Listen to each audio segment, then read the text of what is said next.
Larry Allen here along with Scott Surratt as we take a look at this week's ball game against the Liberty Hill Panthers, the state semifinals for the Bulldogs for the 9th time in the last 11 years. Quite an accomplishment. But first of all, let's go back to last Friday night at Lobo Stadium. Miserable conditions, cold, and rained the entire ball game, facing Henderson for the 6th time in the last 3 years. I've got some stats. Coach, you said that this team has been built to play in all types of conditions. At Henderson, earlier in the year, we had 334 yards rushing. At Longview, 318. And the defense held Henderson to 50-plus yards total offense. Carthage has now outscored Henderson 97-7 in the last 3 meetings. It was just total domination. It was total domination. You know, we had the kickoff that his own way they scored, and you know, I said before the game, I said, you know, it's a good chance they do a good job in their kick returns, and so let's don't kick it deep and let's make them drive it, you know, 60, 65 yards, and so we almost onside kicked it to give it to them, you know, about the 45, made them go 55 yards, whatever, because you know, percentages you get in onside kicks go way high, go up higher, and weather like that. And so, but anyway, we didn't do it, and after they returned it, that's the reason we did it, and then said we're going to make them drive it 50, 55 yards and earn it. And you know, we just didn't cover very good, and we didn't kick the ball where we wanted. He kicked it to the 25. But other than that, it was you know, I thought we dominated up front again, both sides of the ball. I thought our linebackers played very well, especially Cole Whitlock had his best career game at linebacker, and you know, he was Defensive Player of the Week, and so it was a very good performance in horrible weather, and you know, I hated it. We had to play in that, and you know, a lot of the fans didn't get to come, but it was as much fun as you can have in that kind of weather. Talk to us about Tucker Smith. Tucker, you know, he stepped up, and you know, Courtney went down with a shoulder, but we always rotate him in anyway. And you know, Tucker didn't get as many carries against Heritage as probably he wanted, and you know, because we threw the ball a ton that night, and Tucker's more of a receiving type out of the backfield than Mason is. But you know, what a great job he did running, and you got to give credit to the offensive line first, but he ran it ball hard. He took care of it, and those conditions right there, you know, we didn't have any turnovers. That's phenomenal. All right, well, let's talk about Liberty Hill. As I said earlier, the 9th semifinal appearance for the Bulldogs in the last 11 years. Jeff Walker was their offensive coordinator back in 06 and 07 when they won state championships, and they knocked us out in 07. Then he went to Rogers. Now, I know where Rogers is, the Troy Trojans, where I graduated. Used to play Rogers. That's down in Central Texas as the head coach and athletic director, and now he's back as the head coach. So this year's team's going to look like a lot like that 07 team, aren't they? They do. You know, they're offensively, they know exactly what they want to do. They have a great plan, and you know, they rush for over 500 yards a game for an average, and you know, score over 50 points on an average, and it could have been more. You know, it could be more. You know, everybody's asking me whether they give up a lot of points on defense, and well, they really hadn't with their ones. It's been with their twos, you know, or a lot with their twos and threes, because they won by so many points most games, and so they do a great job, and they're got a great football team. It's going to take a great effort by us, and we got to match how hard they play and play harder.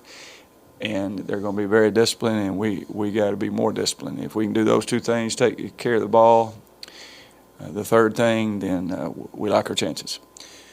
Scott, going back to the 07 broadcast, I remember 2 distinct things about that. I had a hard time trying to figure out who had the ball, who they had handed off to, and you'll see why, fans, when you see them play.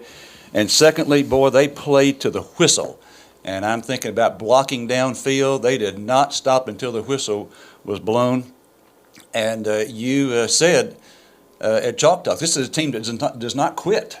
Now, they're going to play unbelievably hard, and that's what I told. You know, we pride ourselves on how hard we play. And the first meeting I had with our players Monday, I said, if we play harder, we've got a great chance to win. And I said, now that's a big statement if we play harder. because they're going to play harder than anybody we've ever played this year. And so let's play even harder and longer and tougher and execute better, and then we got a great chance to win. All right, I want to get you to talk some about the slot T. I've been watching some film on them, and again, thinking about the fact they don't quit. Their quarterback is very adept at the fakes, and I saw him in one play where he faked. In other words, he handed off, but then he ran outside, and he didn't stop when he got to the line of scrimmage. He was 10 yards downfield on the fake before he stopped.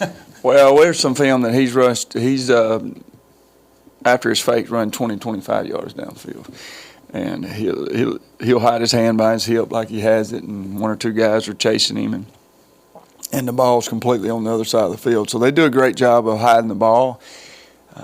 Last time we played them, they were in there. They want to always be in their dark jerseys to hide the ball, and we won the flip, and at least we'll have that advantage. I hope it works and helps, and that dark football being handed into a white jersey. So we'll see if that helps. But we still got to have our eyes right. Offensively, defensively, special teams, and eyes are the key. And if we're very disciplined and keep our eyes right, then we'll have a good shot to getting some stops and scoring some points.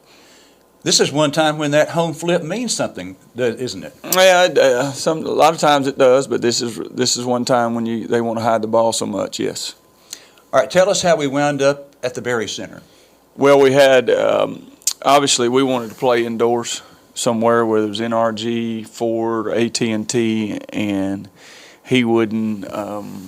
He didn't want to do that, so he wouldn't talk about sites until they got done. And then when they moved their game to Saturday because of weather, there was no indoor, even any indoor options. NRG was not letting anybody play on Friday, but even if it were, it would have been filled at that time. I talked to him Saturday night at about 7, and so we had no option indoor. So we got to win outdoors, and the only reason we do that this time of year is because of the weather, and that I don't blame them wanting to be outdoors because they throw it 3 to 5 times a game, and the wind and weather don't hurt the running game. All right, tell us about the practices this week. We have great practices. I think that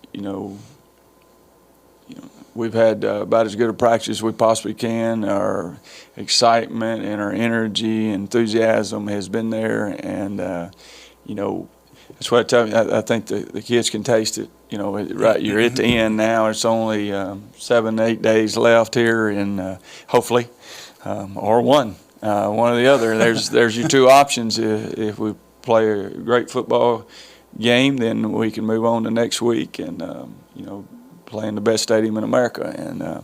But we're not looking at anything but Liberty Hill. But we know where the prize is, where you can see it. So we just got to play well. All right, a little bit about La Vega and Decatur. It's going to be La Vega. I mean, Decatur's had a great season, overachieved. They were 4th place team coming out of their district, and I think the Region 1 then is not near as tough as Region 2. So I think that would be a pretty easy matchup, we believe, for La Vega. All right. Okay, Coach, you've got the final word. Yeah, it's going to be a great atmosphere. The best stadium down there. I talked to Danny Long, who was a friend of mine, and he's the AD at Conroe, and that's when first we was looking at Wood Forest Bank, but they're having the Wood Forest Bank Stadium, but they're having a Division III national championship, and he said, "I'm telling you, the only one nicer is the Berry Center." He says, if there's a football field that's walking into heaven, when you walk into it, there it is. He said it is unbelievable, and he says it's actually closed on 3 sides, so maybe that'll help on the wind and stuff. So it's about 20 minutes, I think, further than the Texan Drive Stadium, but it was a decision. The weather looked better down there than it did in Dallas, and so we just decided it was going 15, 20 minutes further. Then that's why I made the decision to go down there, and it's about the same distance for them. All right, very good. Those are the words of head coach Scott Surratt. Certainly hope you can be there. 7:30 kickoff Friday night at the Berry Center. If you cannot we will obviously have it live for you right here on KGAS starting at about 7 o'clock, looking at the starting lineups. For Coach Surratt, I'm Larry Allen. Have a great weekend, everyone.